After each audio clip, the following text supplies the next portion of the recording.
Hello, hello, hello. Welcome back, guys. Hope you're having a blessed day. Hope you're hearing me well too. I was going to do this last Friday because there's just been so many things on my mind lately that I'm just going to spew off a lot of things today. We're going to talk a lot about what's going on in this industry, how far we are apart from one another in so many things, from bass to Major League Fishing to FLW to NPFL, which really not NPFL. Hope you guys are hearing me fine, Steve and Scooter. This is a really weird time in the history of the sport of bass fishing. There are so many people on either side. Some love bass, some most people love bass. That's the the thesis or the what I get out of this. A majority of people do not like Major League Fishing. They don't like the whole guys leaving and morning Lindsay. And there's so much going on that is just it's really quite crazy. I want to start off by saying, what I do here is I try to form my own opinions, but how I form them is by going out and trying to do the research behind it. Morning Ray, morning Daryl. To do the research behind what I say. Now, is it going to be correct? No, because I'm going to go into some personal things today that's going to be a little bit different than normal, that you don't normally hear. I'm going to talk about some things that even I've done wrong and just my opinions. And my opinions are just my opinions. If one thing I've tried to do when we did the syndicated live radio show is I tried to make sure that I always. Oh, I got a wrong number up here. I didn't even change the graphic. I did. I did. I don't even know where I was going. I saw that. Now my head's all tangled. I try to always make sure that I allowed other people to have their opinions on what we did as Fishing Florida Radio. Like it, dislike it, whatever it is. And everyone is entitled to their opinion. We're just going to keep it really real today. Really real. What happened with Major League Fishing and bass was horrible. What happened 3 years ago, everybody questioned what was going to happen to bass. That's the truth. There's never been a time in the history of bass fishing where not 80 of the best, but 80 anglers, with a majority of some of them being the best on the planet, left and decided to go fish another tournament. We know that when Major League Fishing did their cups before their tournament schedule, or becoming the Bass Pro Tour, it was insanely successful as a television program. But here's what we have to remember. It is a television program. Major League Fishing is designed to be a television program. My opinion is, because we know the results and they don't walk 5 fish over and there's a lot of changes, that hurts their fan base. We've established over the last 2 years, bass is king. Bass is still the king. While it hurt them to get 80 people out, Bass did an exceptional job of getting people together and create what they've always done well. Bass has been successful at creating the names. There is no KVD without Bass. There's no Edwin Evers. There's no Mike Iaconelli. There's none of them without Bass. There's none of them really technically without FLW too, because most of those guys fished FLW. Now, when Major League Fishing purchased FLW, I don't want to say it was a shock, but I think it was a shock to some of the anglers because they didn't want to participate in what Major League Fishing was doing. Some of them have fished the Opens, others have went and continue to fish on FLW. But FLW was in a lot of financial trouble. Believe it or not. Hold on, but didn't MLF force Bass to do better? Yes, I'll get to that in a second. FLW was in financial trouble. I mean, are there fantastic anglers on FLW? Yes. There's still fantastic anglers over there. Are there as many? All of them, everybody who competes in professional fishing is a great fisherman. That's what we have to remember. Are they the names? No. But Bass made these guys the names. One of the questions was, I don't know who even posted it, I think less, but didn't MLF force Bass to do better by anglers? Yes. When MLF made the change and those anglers left, Bass had to go back and rethink the strategy. They had to go back and say, look, we need all these guys to we need to reestablish them as anglers. We need to start building the process up of creating the next Kevin Van Dam. Is that possible? Probably not, because of what his record is in tournament fishing and how many angler of the year and that kind of stuff. But they can build those guys up to become better anglers. That's what Bass is going to do. And Bass had to change a lot of things how they did things. They started making sure every angler at least got something back. Really, when it comes down to it, they just made the fishing experience a little less expensive, because in every case, fishing is pay for play. That's the thing behind fishing. You go to a fishing tournament, you pay to go fishing, to play. That's just it. Either you make a check or you don't make a check. Now, Major League Fishing this year or the next upcoming year, it's going to be the first time that they're going to charge their anglers to get in. Now, they've said 3 years ago, that they were not going to do that. There was going to be no entry fees. There was going to be none. And honestly, I talked to a few anglers. They are not happy about it. You know, each angler in Major League Fishing is going to pay $5,700 to be in Major League Fishing. Now they're going to get $3,700 back. So it's really $2,000 to go to fish. But Major League Fishing needs an influx of cash. That's the truth. They do. They must. I've got lots of notes. Major League Fishing needed the cash flow. Now, is that good or bad for us in the industry?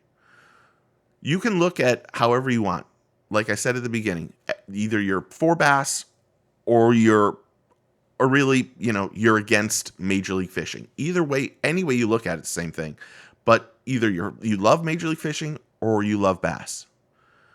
But Major League Fishing going and doing bad is horrible for our industry. And here's why. A majority of those anglers that are in Major League Fishing can't go back to the elites. And if Major League Fishing goes down or gets seriously hurt or has financial problems, which they have one of the richest men on the face of the earth, which it makes even less sense that it could possibly be that to happen. But if Major League Fishing goes down, some of those guys can't go back to the elites. And if Major League Fishing goes down, so does all the Big Five. It's a lose-lose situation. They can't go to elites, and unless the elites open up to 200 people, or the new NPFL opens up to bring in all these other people, then it is a horrible situation for the industry. And the truth, when you really look at statistics and you break down really what an angler does, because I just listened to a great podcast just now of Luke Duncan with Dave Mercer. And before I even get into it, I'm going to go into the Luke Duncan situation in a few minutes. But they talked about it, and I implore you to go watch and listen to it. I mean, I put it over here and listened to it while I was editing stuff on this screen. It's a fantastic thing because both those guys give their opinions and talk about what's going on. But they both say Major League Fishing going down hurts us. It hurts the sponsors. It hurts everything in general. And the statistics are, and as crazy as this sounds, there's only a few people that actually push the envelope of sales for lures and stuff. Unless you win the Classic and you go talk about how I won it using X chatterbait or X wrap or Berkeley flat thing or whatever it is. All the rest of those people don't make really a dent in fishing sales. That's the God's honest truth. Good morning. There was a thing done years ago. It might even been last year. Do you know who the biggest person that sells a product is? Bill Dance. Bill Dance. 80% of the people will buy a product because Bill Dance's name is on it. 80%. Think about that. Next, Kevin Van Dam is at 25%. Look at the distances between that. When you start looking at other people that have really name recognition, no one's even in the top 10, has 10%. You look at Mike Iaconelli and Skeet Reese and all these guys. Jordan Lee, people were going into the Classic to see Jordan Lee, were 2% of the people. 80% of the people that went into the Classic went to see Bill Dance. Think about that. And that also has to do with sponsorships. So let's get on to Luke Duncan thing. Several months ago or several weeks ago, I said that I thought Luke Duncan was slightly narcissistic. I didn't mean anything negative about it. Now, I got a direct message from him saying that to come on and some other stuff. I apologize profusely. I told him I was a dumbass for saying it, that I was a fan, not a big fan, but then he went on and said that knew nothing about me because, like Brad Fuller told me 2 months ago, Steve, you're not going to know anyone who's up in the the northern states of Florida, because why would you? We did Fishing Florida Radio for 10, 12 years. How would anyone know that? I'm a nobody in this industry. That's the God's honest truth. Now, on the Luke Duncan thing, I said that, and it came back and bit me. He said I was a so-called show and this and that. Rightfully so. He's allowed to that opinion, just like I'm allowed to give my opinion. Now, it wasn't an opinion that was about him. It was just and let me preface by saying that song Biloxi Blues, it gets in your damn head. It does. It's catchy. And as someone who wants to know the ins and outs of how people like that work, I would love to talk to him about that. But I said he was slightly narcissistic because when he sings the song, he repeats that it's his song and that it is, and that he wrote it and did it. And then he says, "Oh, thank you to all the people who comment and don't know." And that was the only part that I meant. Not that the song was narcissistic, because quite honestly, the song is catchy. I'm going to give you that. Every time, and I've listened to the podcast probably 10 or 12, 15 times. I mean, it popped up today. I watched it at 6 o'clock this morning when I was editing videos, and I thoroughly enjoyed it. And I ask you to go watch these people. I don't think you just watch and listen to the opinions that I say, because my opinions shouldn't mean anything. They really don't. Because who am I? Really? Who am I? I just try to give back to the community, tell you to take a kid fishing, and I try to do the best that I can. I try to give you honest opinion and also give you factual stuff. And that's all it is. And I apologize. And really, I'm as much as it bothered me because I didn't appreciate it, because here you're telling me to take it easy and that we're all in the same thing, but then you go on. He didn't say my name, which I appreciate. But to even think that just because I said he was that and that I would get more views is even solidifies that you're maybe a little bit narcissistic. And there's nothing wrong with that. As everybody will know, when you stand in front of a computer or a screen or a camera, you're slightly looking for that love back. That's the truth. As much as I don't want to say I'm narcissistic, I'm slightly narcissistic too. I want to hear that you guys appreciate and like what I put out. That's the God's honest truth. Do I make a financial benefit from it? No. I mean, the stuff I do on YouTube, it costs me more time and stuff than anything I could ever say. When we do the videos and we did the radio show, I want people to like what we do. I wanted to, but do you need to? No. For that matter, I don't care. And we can have an argument, and I can hear your side and you can hear my side, and we can agree to disagree. And there's nothing wrong with that. There's physically nothing wrong with it. You can disagree with what I'm about to say with here, and I'm going to respect your opinion. But I'm not going to go out there and bash people. The same thing happened while I'm talking about this.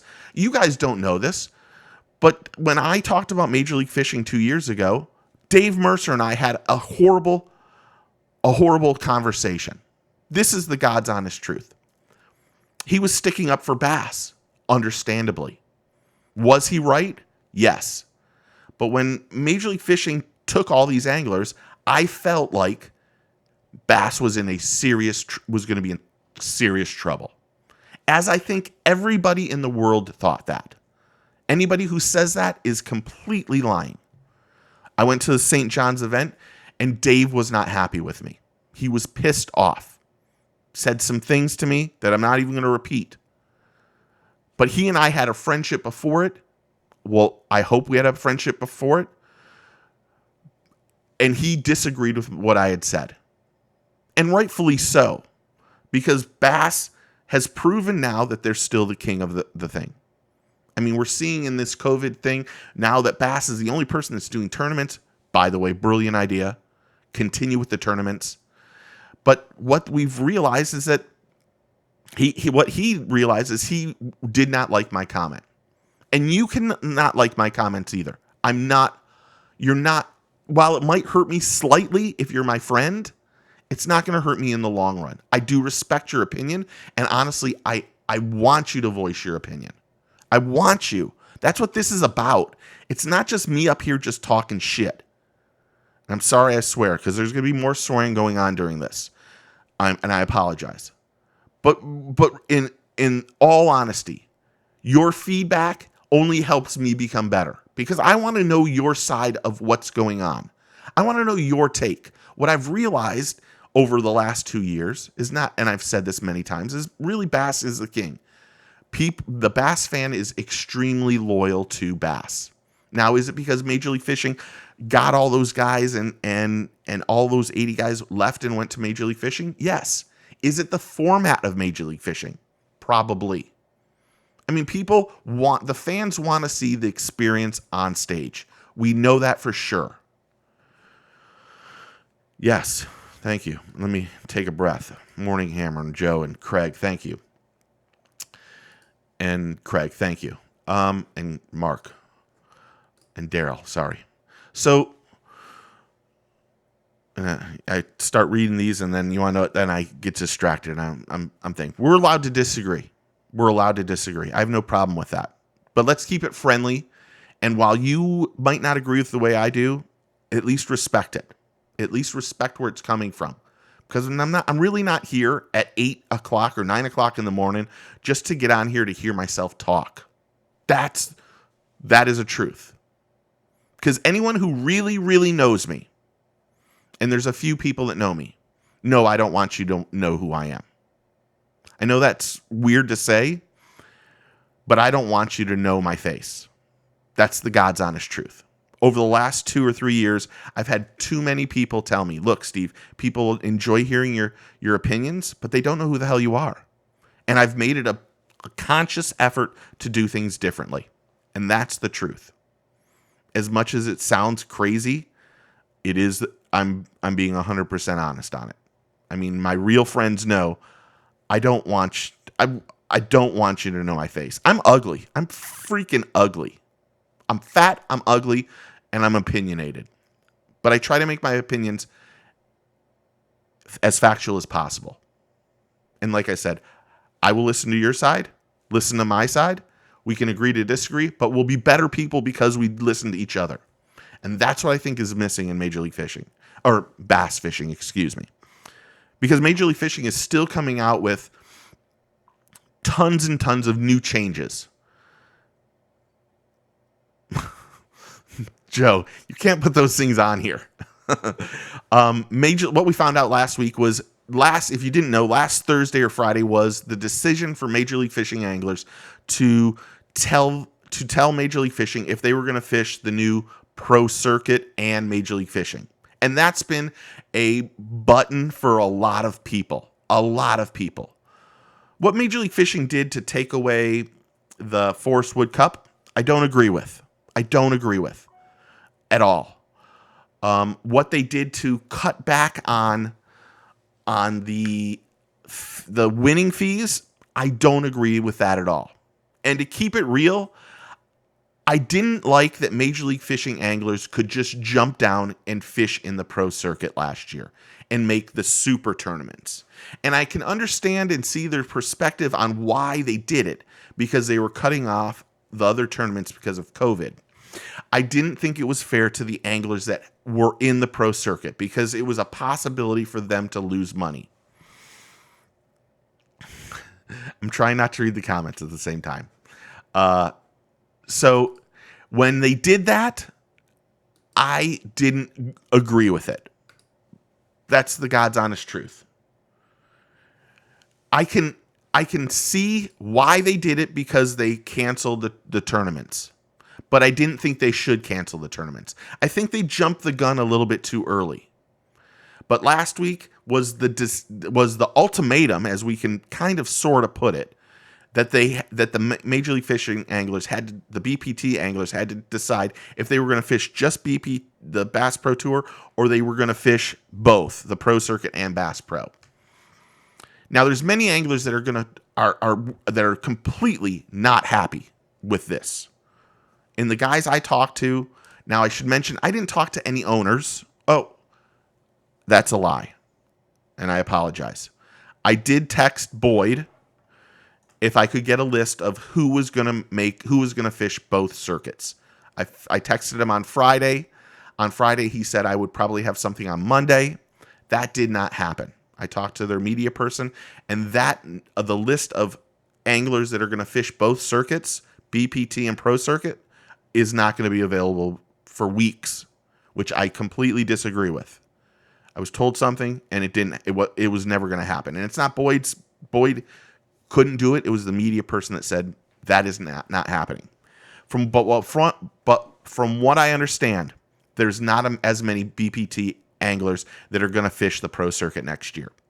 Your big name guys, you're probably none of the owners to start off with. And we know there's 13 owners, but your Wheeler, your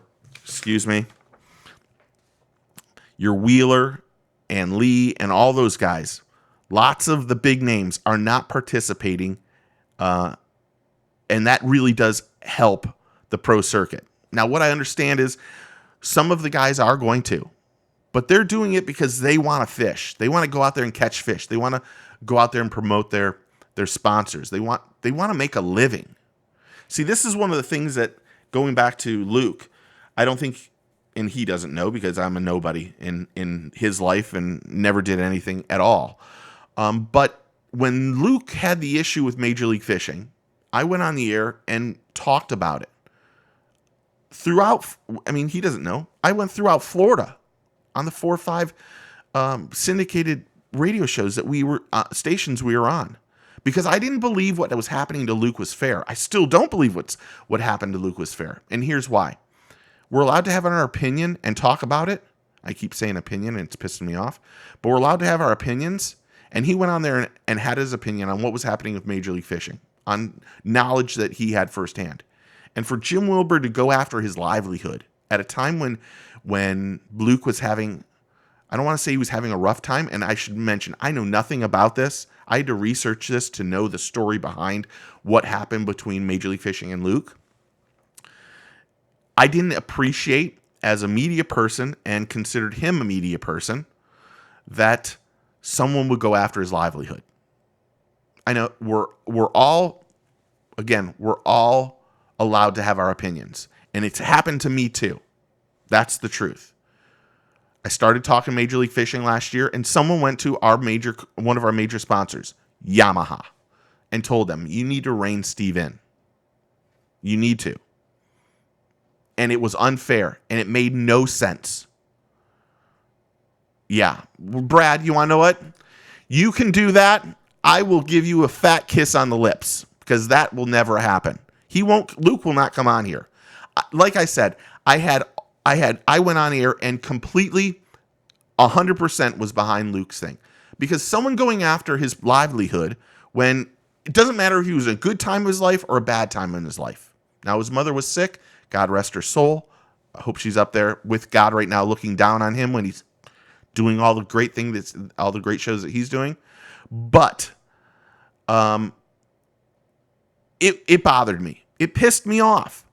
It pissed me off because as it's happened to us, it's happened to me. I felt like I needed to, not like he needed defending, but I felt like, you want to know what?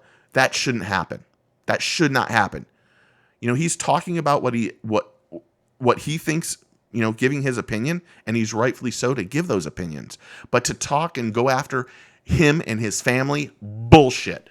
Bullshit. I know I'm going to get in trouble for that. Now, to get demonetized, I don't care.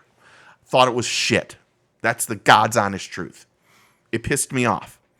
And at that point in time, I asked him to be on the show on Fishing Florida Radio, and it's my fault I never got back with him and had him on. Anyway, Major League Fishing is doing so many changes again. But here's some of the news of Major League Fishing that maybe you might not know of. Some of you are going to know this. So we're not sure on RedCrest still at this point in time. I mean, they've sold out tons of booths, but have they taken any money for RedCrest? I mean, are we going to even have a classic next year? We still don't know because of COVID. And if they cancel the RedCrest, where does that leave Major League Fishing? Now, I know of four definite guys that are leaving Major League Fishing. I think three of them are definitely heading back to the elites. One I've talked about many times, Christie. I think I don't want to ruin, or I guess it's not speculation because I'm pretty sure of it. I think we're going to see Hackney, Prosnick, Atkins back over or fishing different things.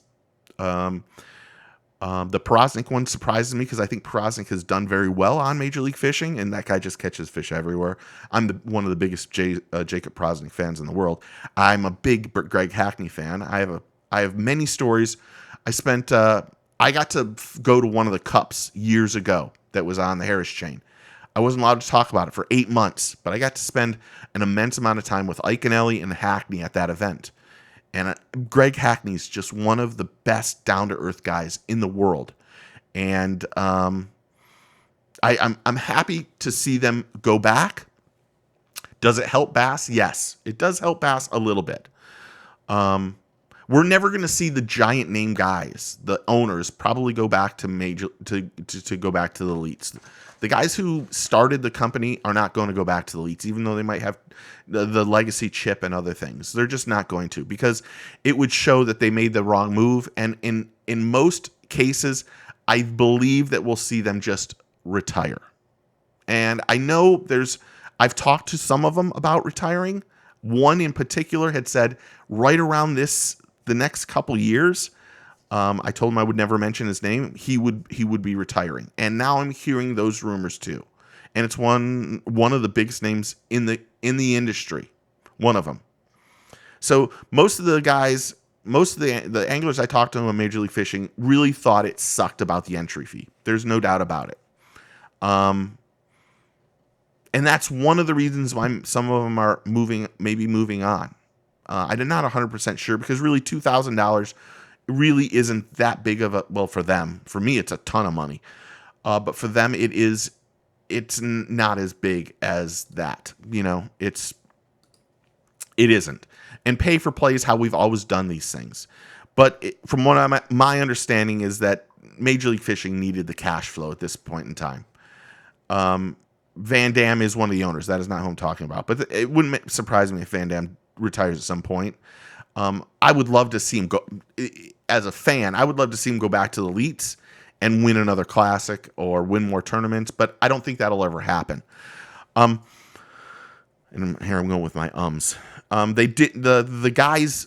A majority of them did not like that they're doing that. But the good thing about that is that with all of the new changes of Major League Fishing, that there is no buyouts anymore. So anyone leaving this year, they will not have to pay that buyout fee. And really, probably Palaniuk and Swindle didn't pay that fee as is.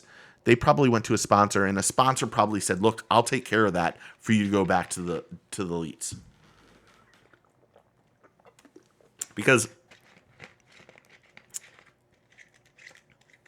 okay, I think Palaniuk made a bad decision to go. Now, that has nothing against Brandon. Brandon was at the top of his game. There were a few guys I thought it was a mistake for them to go back to, mistake to go to Major League Fishing. Brandon was one. I think that Jordan Lee was another one, because coming off 2 classics, you couldn't have a bigger name in the bass industry as Jordan Lee after back-to-back classics. And I thought Justin Lucas was one too. Now I'm going to tell you, Justin Lucas said it the other day. He loves Major League Fishing. Everything he's done, he loves the format and everything. But I have a little slight hint. From what I understand, they made a vote that was almost unanimous to do a 10 fish limit. Now that doesn't mean they're going to have 10 fish to bring on a stage and show you the 10 fish. They're never going to do that. They're not going to do that. And that's another part of the whole thing. Now that Major League Fishing owns FLW, and FLW does the 5 fish, Major League Fishing is all about conservation, but then they're doing conservation here, but they're not doing conservation here. That's another huge thing that just irritates fans nonstop. But getting back to the 10 fish, at one point in time, Bass did 10 fish limit. Now they had a vote, and it was almost unanimous. I understand one person didn't vote for it. One owner did not vote for it. So it has not passed, but there's a possibility of doing a 10 fish limit. They'll weigh every fish, but only their top 10 fish will count. And that brings me, the thing that kills me about this is that there's always a change in what Major League Fishing does. Every year. Now I understand you work the bugs out, because what we're going to find out, hopefully, I hope it doesn't work this way for NPFL, but they're going to have slight problems with trying to make the whole thing work. I don't know what the Gunners, I don't know what boring is. Sorry, I'm not going to post that. But Gunner, I don't know what you're talking about. If you want to put the comment up or whatever, I'll talk about it. But Major League Fishing is changing so constantly that the fans don't know what the hell's going on. That's the truth. Are you doing it this way? Are you doing it that way? And there's going to be ups and downs, and you're trying to fine tune that whole thing. It's like my closer looks. I have them on a pace where it doesn't take me as long to edit. Now I'm probably editing a lot faster, but they're trying to make it so it works. The problem Major League Fishing has is it is not a fan experience. It's a television show. It is a TV show. It's a TV show first. And that's what it comes down to. And we have to remember that.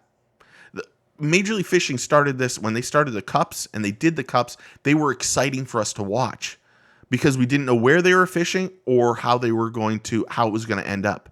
And it was just a highlight reel of great fishing and catching fish nonstop. And then you had the drama of not knowing who was going to be in that bottom board. And in my opinion, and just my opinion, when they do the fishing tournament, it slightly turned everybody off because we knew the results instantly. That's what a fishing tournament is. I've said it a million times, maybe not a million times. I've said it several times. Major League Fishing needs to somehow add drama to make us want to watch all the way through. Because if I know who wins, why do I want to watch it on Discovery Channel 6 months later? That's the issue, in my opinion, that is with Major League Fishing. That, and it's completely confusing. The changes are nonstop. Because when Major League Fishing did the Cups, the TV ratings were through the roof. Through the roof. I'm not joking. Now, as a tournament thing, it isn't as compelling. It isn't as drama filled. We want to see these things as fans. We want to have that build up. I mean, there isn't a better story than what's happened recently. Frank Talley winning, Lee Livesey winning last weekend, Brandon Palaniuk winning two times. We're gonna have Brandon on here soon, and that adds to the drama and the whole excitement of what's going on with bass. There's a buzz with bass right now that has never been. We realize they took it in the chin with those 80 guys leaving. But boy, did they sure bounce back. Now they're still bouncing and they're trying to get things right, but bass is on a better trajectory of being successful. But here's what needs to be said. Major League Fishing hurts our whole group, because those guys can't go back. And not to mention, I believe all of them should have to qualify. And if Major League gets hurt, so does the Big Five. It doesn't help our industry. There isn't that much money in the industry for sponsors. That's what you and I have to remember. As a pro angler, and I don't even want to even remotely say I'm near a pro angler. Anybody who's on any of those Costas, all those BFLs, all those, they're better anglers than I am.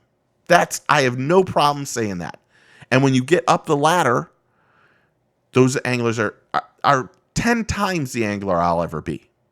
Do I love fishing? Yes.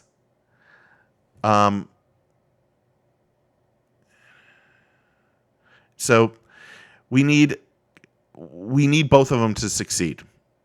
That's what it comes down to. We really do. I thought it started raining. We really do need both of them to succeed. I'm going to hit this. Craig, I thought you were wrong about Major League Fishing, Steve. Numbers don't lie. You called it, and I am a Major League fan, but I was wrong. I didn't do what it thought I would. Yeah. I mean, Craig, you want to know what? I respect that. Thank you. There's nothing wrong with that. I mean, Major League Fishing's numbers are ridiculous. That's the God's honest truth. They're almost too ridiculous. To think, God, I could get myself in so much trouble. So I have a very close friend who's a Major League Fishing owner. I respect this man to the bone. But I remember him telling me that the first tournament of this year, I don't remember what it was, they had 6 million views online. 6 million. That's like half the people who have fishing licenses. Think about that number. That can't be right. But everything he's ever always said has always been true to me. Now, when you start thinking about what Major League Fishing, there's a lot of re-clicks to get it going again, and that counts as another view. So they're slightly inflated. But bass, I mean, look at what bass has done since COVID has happened. We can agree that bass has just jumped the next level. Because as much as they probably don't want to hear this, there's no sports. There was no sports to watch on TV. It was the only sport on ESPN. And they dominated because of it. It was a brilliant decision to continue and just make them go out. It was a drastic mistake for Major League Fishing to not do the same thing. I believe it was a mistake for them to let the guys go to fish the pro circuits. But I said that earlier. So we know that there's a possibility of a 10 fish limit for Major League Fishing next year. It just confuses anglers more. But like I said, there was one owner was not happy with it. So, I mean, let's see what they do. I know they've made a very big commitment to media, as I've stated a bunch of times. If you've never listened to my media story on this year Okeechobee and Lake Toho, you will quickly find out I was completely disappointed in not how I was treated, because the people who did come talk to me were unbelievably friendly. But there was no media experience for me. It's 2 hours for me to drive to Okeechobee. I rented a car for 5 days to cover it for 5 days. I'm not exaggerating on this at all. I drove down there the first day. I was told to get there at a certain time and I'd be able to interview anglers. When I got down there was no anglers to interview because they were allowed to go to different ramps to park. So they said, go to Port St. Lucie or whatever it is, and all the anglers who are not fishing on day one are over there. And you can interview all the guys who are going off on day 2. I got over there. There were 6 guys. I think I talked to Jonathan Van Dam, Jason Christie, I don't even know who the other guys were. And when I look like this, I was told that maybe when I turn my head and start to think and put my eyes up, that I was told that I'm thinking bad things. That is not the case. I'm thinking. I want to make that clear. It's my thinking phase. Some people have bitch resting face. I have a thinking face.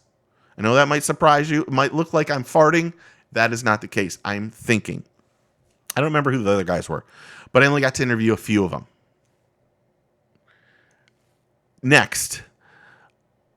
So I drove home. Now I'm all the way on the other side of the state, by the way. It takes me 2.5 hours to drive home. Now I'm in the car for 4 or 5 hours. I think I was in the car for 6 hours because there was a car wreck too. I was in the car for 6 hours to get 3 or 4 or 5 interviews. Not cool. Went back the next day, still had the same problem. This is Okeechobee. Had the same problem, but I was told, look, the guys are going to come in over here. You can, after they go see Lurch, who's, I don't know his real name, you will be able to talk to him. Now, those guys had no clue that I was waiting there for me to do interviews, to see how their day went, to do what we do, so we can put them on here and then also talk about them on the radio show. But what happened? They get done with Lurch and they just haul ass through. Now, there were a few guys that I'm very friendly with. Ott said that he would stop. I think Kevin said he would stop for me. Jacob Wheeler, of course, was going to stop. Shaw Grigsby was going to stop. That was 2.5 hours. But a few guys stopped to talk because I'd asked them, look, I'd like to know what's going on. But in the grand scheme of things, the guys who were in the top 10, who I was supposed to have access to, just went on. From a media standpoint and from somebody who's done this for years, it was a horrible thing.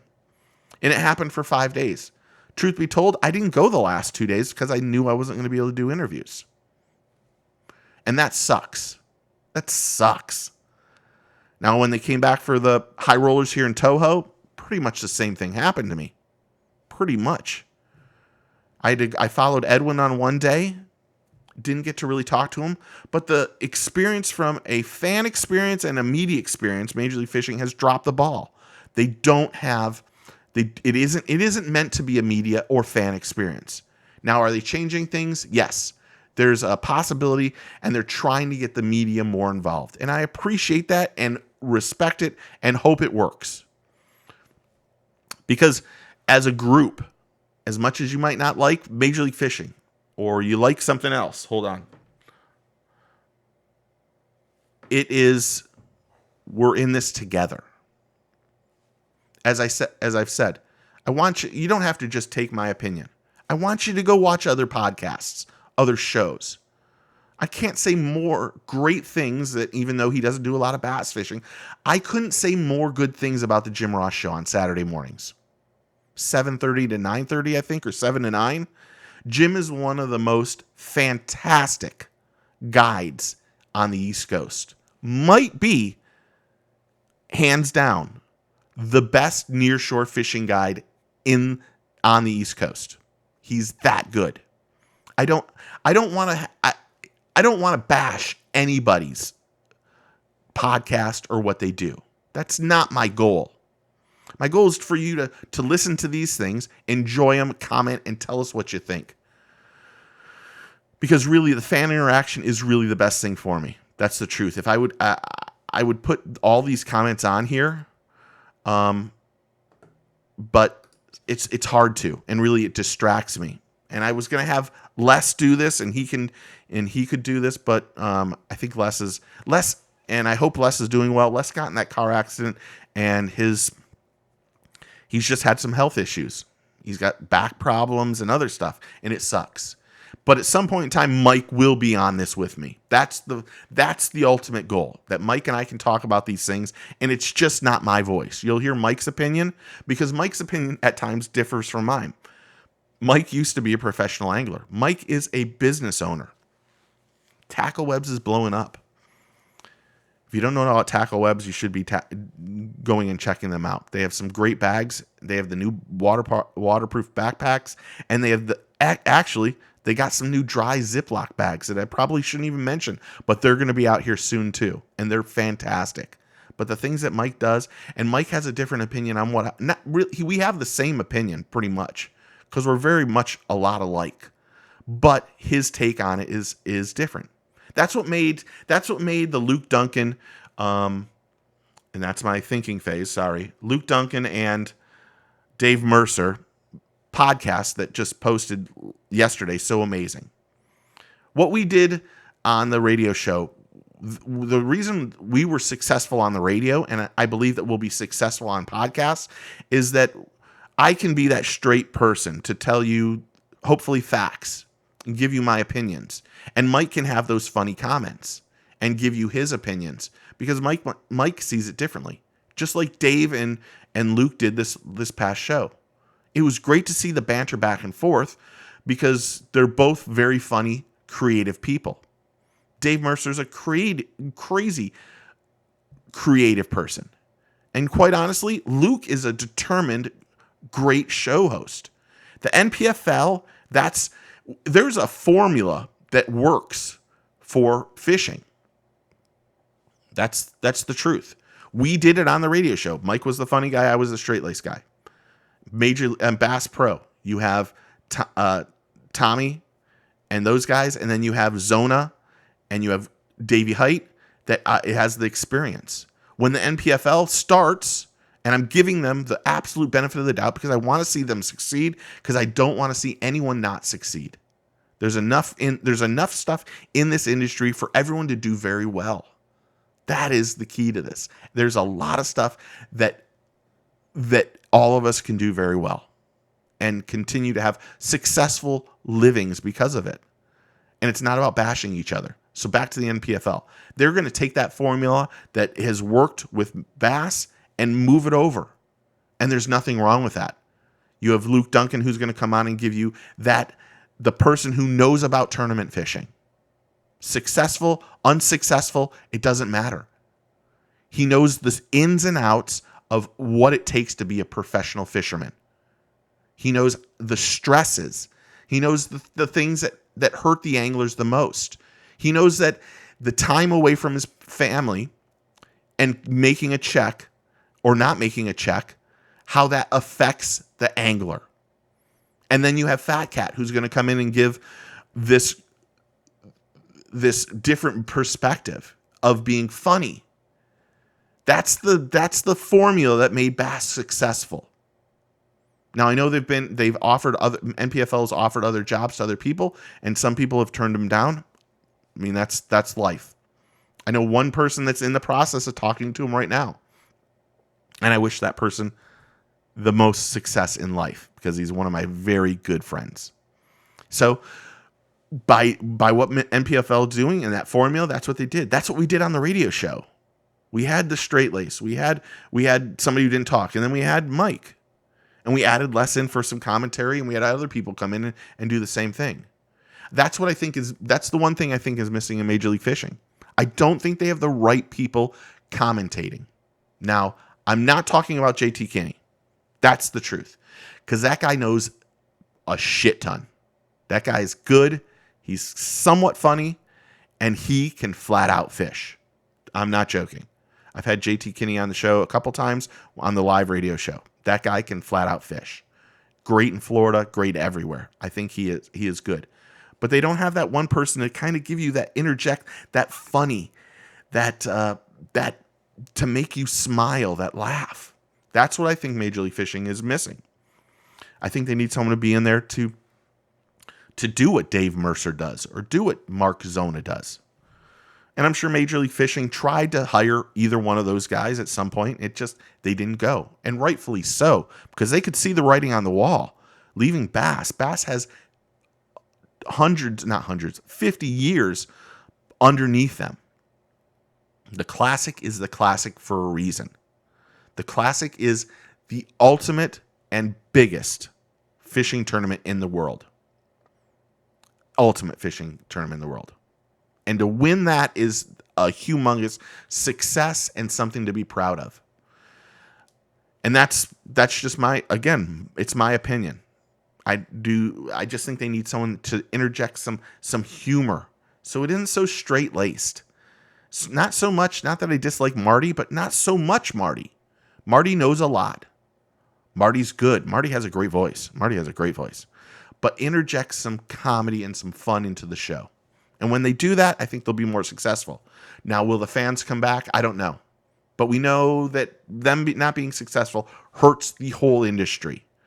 Because Bass isn't going to just take back all those guys. That's what we have to remember. Bass is never going to take all those guys back. It makes no sense for him to take them back.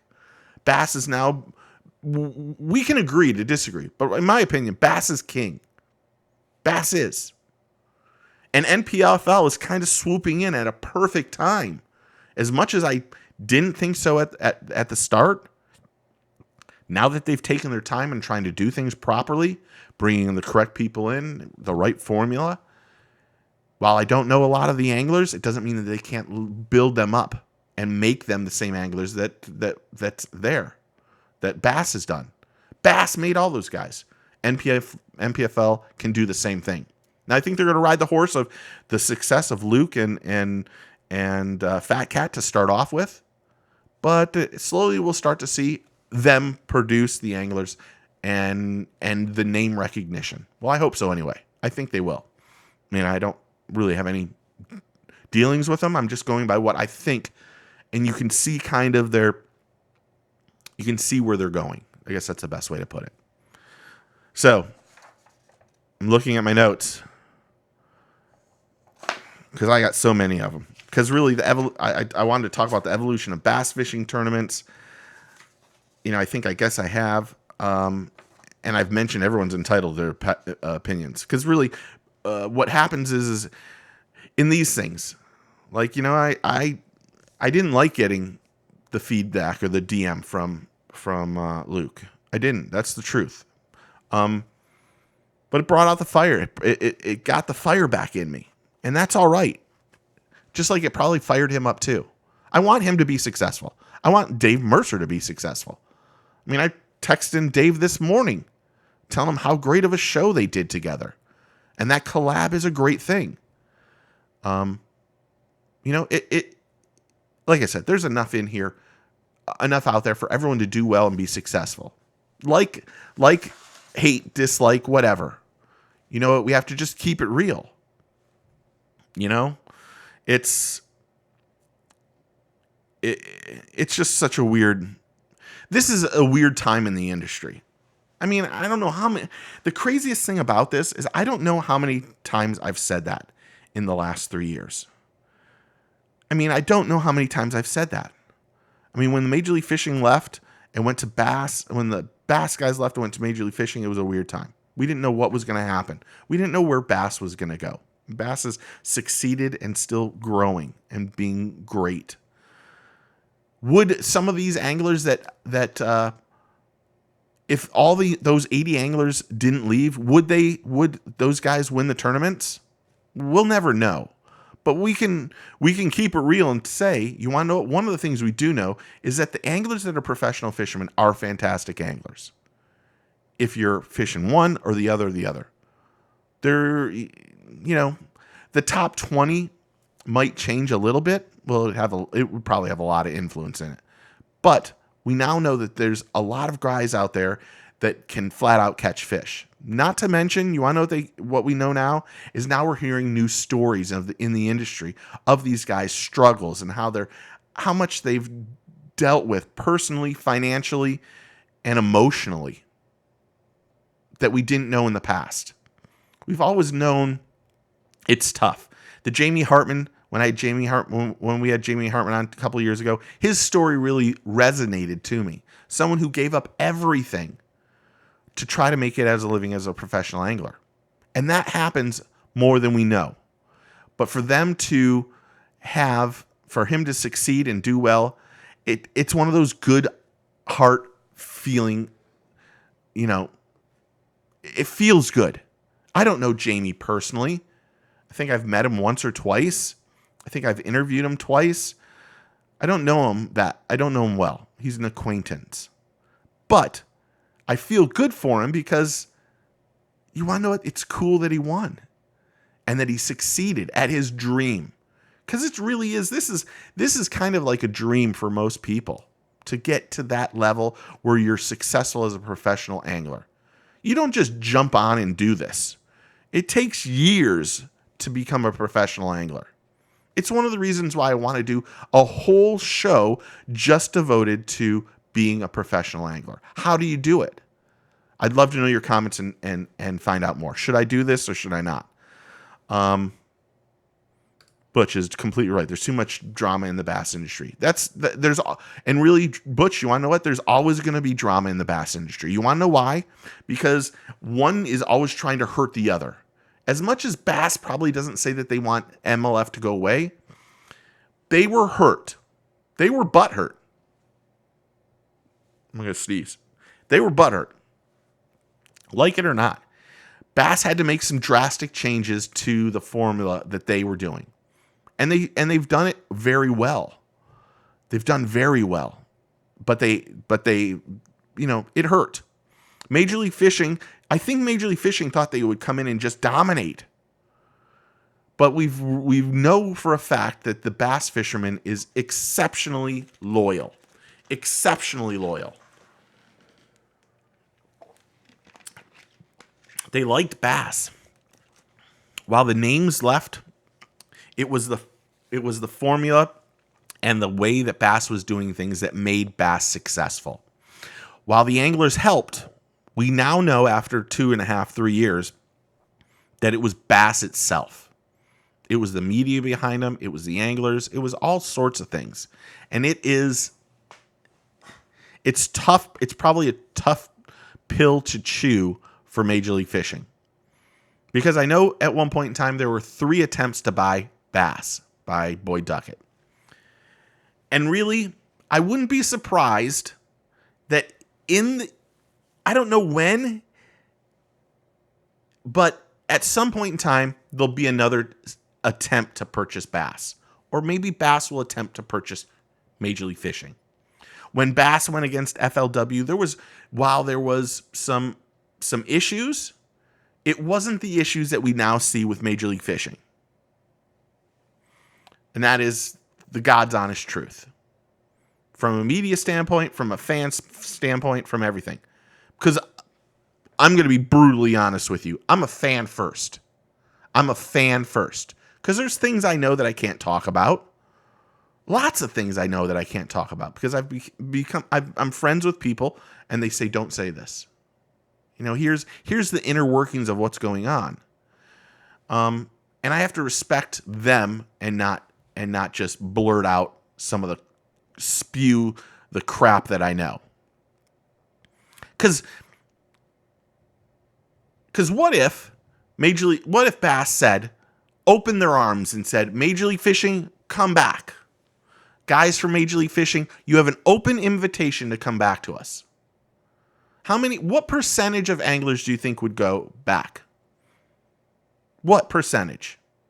Would 50% be too high? I mean, there's a lot of unhappy anglers on Major League Fishing. There are. They might not voice it, but they are. Do they have a way back to get to the elites? No. So they have to stick with what they are. They need to continue to fish and do what they want to do for a living. And there's nothing wrong with that. Would they like to go back? Yes. But can they? No. They just can't. But what if Bass did that? What if? What a percentage of the anglers would go back? Well, we know none of the owners would go back, or so we think we would know none of the owners would go back. Because when they started Major League Fishing, there was an issue that Bass had. They had problems with Bass. That's why they started this. That's why they started their own tournament. That's why these anglers said, we need to do these tournaments. Because we're tired of what's happened with us on the Bass side. Now, is there some egos that could have been deflated a little bit? Yes, for sure. For sure. We're seeing those egos drastically deflated. Because it'd be really fun to see what the growth of a Major League Fishing angler has been compared to a bass angler.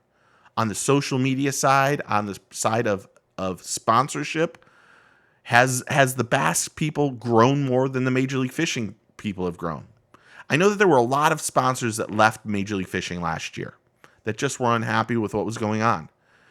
And they just, out of nowhere, they just couldn't do it. It just wasn't working for them.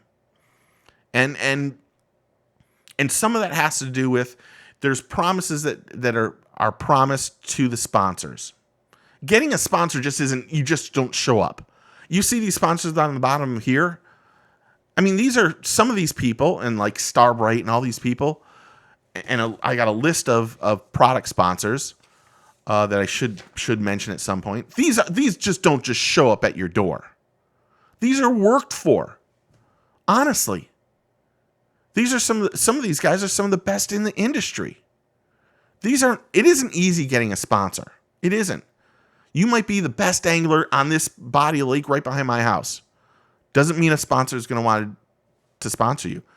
Because what are you going to do for them? How are you going to improve? How are you going to improve their standing? How are you going to prove that what you do is worth it? If you don't win, then the majority of the people have no clue what's going on as a sponsor. I mean, do you get the TV time or you do not get the TV time? That was the great thing about the Cups. All those guys were getting an immense amount of television time because there weren't as many anglers. When Major League Fishing started the tournaments, then they only had 10 people were getting that media exposure or that television time. And still then, it wasn't as much because we enjoyed the fan experience of bringing 5 fish on board and then talking about the products that you're using. There's something to be said for what Bass does when you walk across the stage and you go, you want to know what I used? Here, I got a lure. Probably not allowed to show it. New Patrick Sebile lure. Right there. And they say, I caught all my fish today on this. There's something to be said for that, especially if the person's doing well. I know firsthand that a couple of years ago, probably 5 or 6 years ago at the Classic, there was an angler that got on stage and said, you want to know what? I'm catching all my fish on this square bills crankbait. Every fish I caught today I caught on it. Now, I don't know if that's true, because that could be a whole nother thing about anglers not telling the truth on what they're using. But he went on stage and said that. I can tell you there was a dent immediately. We saw that company saw an increase that night. Edwin Evers did it a few years ago when he won the Classic. He said, I caught all my fish on this special jig. I don't know the name of the jig, and I apologize. That man sold his company for $2 million. $2 million. He was a tiny person in the industry. Tiny made jigs. Edwin wins the Classic on that jig, and the next thing you know, the guy's sold out for months. Look at the access, the 6 Sense access this year. They did a brilliant video. Same with Jabberjaw. They didn't show you the video. They didn't show you the lure. All you heard was the sound, and it was going to be a square blow crankbait. Those access and Jabberjaws were impossible to get. Impossible to get. It's all media driven. That's what it comes down to. And I believe Bass does media better than anybody. I hope that MPFL can do the same thing. Hopefully they can get some good writers. I know the person's watching this. And they can have people collaborate and do things that will help them go. And that's what Major League Fishing needs to do. I will say, Major League Fishing sends out a ton of stuff nowadays. I've never seen more results on fishing stuff in my life. So there's something to be said about that. Are they changing? Yes. The one thing I will say that's really good about Major League Fishing is that they're open to criticism, except if you're Luke and you gave the criticism and then people dislike him, which is complete horseshit. He's allowed his opinion, dudes. Let him have his opinion. It's not that big of a deal. Don't take it personal. Don't take it personal. But Major League Fishing does one thing differently than everybody. They are listening to the anglers and what they want to do. They're listening to the media too. There was just an event 2 weeks ago for media people where we got to explain what we saw as the problem as a media person. And nobody else does that. Nobody else does that. While you can give your critiques and other things to Bass and stuff, are they going to make changes? No. They don't. And really, they don't need to make changes. But could they help the media? Yes. Could be some different ways to do things? Yes. I'm fully behind that. But they still do. Bass does a fantastic job. Overall, if I have to give a 1 to 10 on Bass, they're a 10 for media people. I mean, they do things differently, and they're available for us, and they get back to us immediately. They do. Major League Fishing in the past has not done that. Now, you heard my story today about Major League Fishing and covering them. And you want to know what? At the Okeechobee tournament, I think I was the only media outlet there. Maybe there was 1 or 2 others. And when I cover the Bass Elites, there's probably 10 or 12 at those Bass Elites. That's the difference. I don't have a clue on how long I've been talking on this thing, but my throat's now starting to hurt. And I should go through all this. I want to hear what you think. I said some personal things, and I probably shared some things that I shouldn't have shared, but I'm just trying to keep it real with you guys. I mean, I try to be as open as possible. There are things that I don't like, but I appreciate everybody. That's the whole thing. I think if you watch this and know me and comment, the one thing I will do is if you comment or say something, I'm gonna make sure that I at least interact with you if we agree or disagree. That's the whole thing. I mean, I'm a nobody, as I've been told. I'm a so-called show that's a nobody, and that's all right. That's all right with me. We're going to continue to improve. When Mike gets on here, it's going to be even better. But it's all right, man. It's all good. No hard feelings. These are opinion things. And I appreciate if you disagree with me. I do appreciate it. There's nothing wrong with that at all. I just realized that my top 10 is behind me over here, and hopefully you can't read all that, because that would suck. Damn whiteboard. Should get rid of that thing, right, Hammer? Okay, guys. I need to say thank you to Shimano, Yamaha, Engel Coolers, Costa Sunglasses, Daiichi Hook, and, of course, Tackle Webs. We do have prize packs. If you didn't know. If you want one, email me. We have them from, let me look, Starbright Startron, the greatest. Who is this? This is Culprit Riptide. You can get one from Culprit Riptide. TTI Blakemore, Daiichi Hooks, Egret Baits, DOA Lures. That would be Mirror Lure is still one. And I do have Costas to give away too. Yeah, Craig, that's actually good. You should tag your show title as the so-called show run. I should, to be honest. That's what I was told. I mean, nobody would know that Luke called me that. Nobody would know that. And he didn't do it. And to his credit, he didn't do it. The funny thing about that is I was told that if I was using his name to hopefully I was hopefully getting more likes or more views because I used his name. No, I didn't. But that's all right. What he does is great. What he does is fantastic. I've watched at least, I want to say 12 to 15. They're great. This last show, boom, phenomenal. Him and Mercer collabing together, I love that idea as a fan. Because I like Dave. Dave actually texted me while I was doing this. I should read it real fast. Yeah, I can't read. I can't put that in there. Yeah, I can't put that in there. Exactly, Robert. Joe, exactly. You're dead on right. Anyway, if you want one of the prize packs, you've watched or listened this far, info@fishingfloridaradio.com. There's a new website coming up. And it's going to be different than anything we've done. I should mention that. I hope you guys like the closer looks.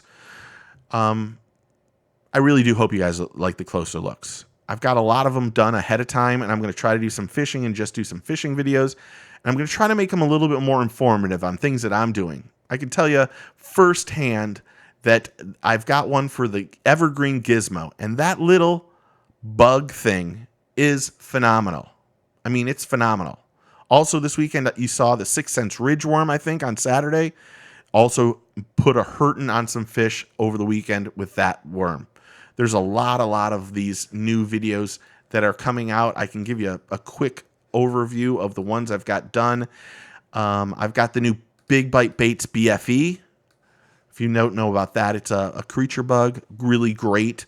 They call it the BFE because it's the best flipping bait ever. BFE, best flipping ever. The 13 Fishing Bubble Butt. I really enjoyed that video. And if you don't know Sir Mix-a-Lot, there's some slight Sir Mix-a-Lots. I like big butts in there. I did the Dual Hardcore Minnow Flat, the Huddleston Top Hook Shad, the Zorus Asturi Topwater Pencil Bait, the Evergreen Gizmo, the Flicker Shad, the Head and Slopnose Topwater Walking Slash. I don't even know what that one is. That bait confuses me. I'm not sure I'm even going to put that up because while I know everyone appreciates my honesty, that one's kind of really hard to. There might be a little bit too much negativity in that one, and I don't want to do that. You should know when I do those closer looks, one of the things I do is I try to research the product, fish the product, take the pictures of the product, do underwater, and then post it and do my stuff. That's the way I do it. And then if I find an error, or I find mistakes or something that I don't like, I interject those as is. That Head and Slopnose, I couldn't find one good thing about the bait. I don't even know how to fish it. That was the truth. The Molex Finder Jerkbait. There's a new Arc Topwater Slider, the Spool Tech Fatty, and the Spro Essentials Zero Minnow are all done. So those are the ones coming up soon. Warren, thank you. I appreciate it. Again, it's just commentary and opinions. I want to hear your comments. Go back on YouTube. I'm not posting this till tomorrow on YouTube, just so you know. You guys are getting a look at it ahead of time. I'm going to try to erase this stupid right here E4 because it's E5. Just a stupid mistake. So I'll put this on YouTube tomorrow if you want to watch it or comment on there. I'd love to hear your comments on what you think about what's going on. Do you want to see how to be a professional angler? Do you want to see that? Tell me what you think. Like I said, I respect your opinion. I want to see those things. I want to hear what you think, because I had a really great interaction with another a commenter on YouTube called Tight Lines, and he had some knowledge that I was absolutely shocked about. Tip of the hat to you, Tight Lines, because it was great. Now, I thought it got a little fiery here and there, but I think we came out of it and just said, you want to know what? We both agree on almost everything. There's slight differences, but I respect his opinion and appreciate that he commented. Doing the comments and all that stuff on the YouTube channel, guys, I really do appreciate it. I mean, honestly, I really do appreciate the interaction. Is really the only reason I do this stuff. It's the only reason, because I don't make money on this shit. Can I? Yes. Do I? Well, I guess I do get sponsorship stuff. I shouldn't say that. So we have the closer looks coming up. We have that. Tell me what you think. This will be on YouTube tomorrow. And I hope you guys are having a great day. I hope you're having a blessed day. This was a lot longer than I anticipated. I'm looking at my email. I just got a ton of stuff. Oh, I just realized we got Thomas got some USA swimming patches. So that's my Bubba. This is killing in swimming. And if there's something you want to know, you want me to research into and find out, dive into, and get more information, comment. Tell me what you think. Tell me what you want to know. And let's talk about it. I'm going to try to do these every 2 weeks. I wanted to, the plan was to do this every week. When Mike and I get back together, there's a possibility of doing it every week. For right now, I think every 2 weeks is just enough. This was a long one, and I could go on in all honesty, I could go on for another hour about this. There's so many things running through my head that I probably didn't get out, and I just felt like I don't want to sit here and repeat myself. That's the whole thing. I don't want to do that. because I watch other, not podcasts, but other fishing things, and the people just repeat themselves nonstop, and it makes me freaking pissed off. Just say it once. We heard it the first time. It's my ADHD coming out. Guys,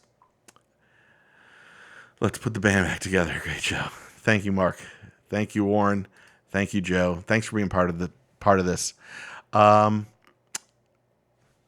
a prize pack? You know how to do it. info@fishingfloridaradio.com. I am doing them now. Just so you know. There's been some changes that I haven't went into on what we're doing here. There's been some changes. And they're for the best.